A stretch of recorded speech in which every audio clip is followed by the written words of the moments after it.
China is planning to land people on the moon by 2036. If China does this well, then at least one of those people will be a woman. Objectively, it seems absurd that this needs an explanation, but we know what the world is. So here's why. The simple fact is that if China sends a crew of all the men on their first manned lunar mission, they are making a big mistake. Not only because there are skilled, capable women who could do the job very well, but for a more cynical reason like this: be the first. Yes, there are all kinds of reasons to go to the moon for the advancement of science and technology. No doubt. It is a colossal achievement, something that has only been achieved by another nation, with great effort.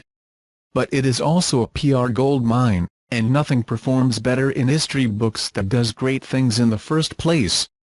But the United States has already been on the moon 6 times, even, for a total of 12 astronauts who have bounced in the wonderland lumps, gray.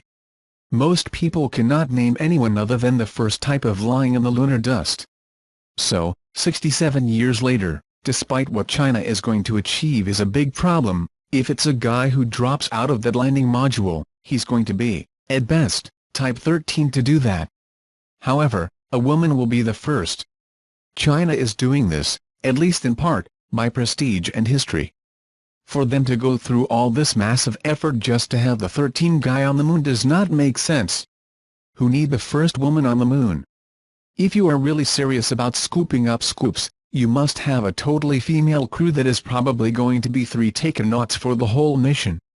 Then they could have the first female crew all female. Good, I suppose technically Valentina Tereshkova only 1963 Vostok 6's mission was exclusively female, but one is not a whole. Actually the first woman to go beyond the Earth orbit, the first woman which revolve around the moon, and the first woman on the moon itself.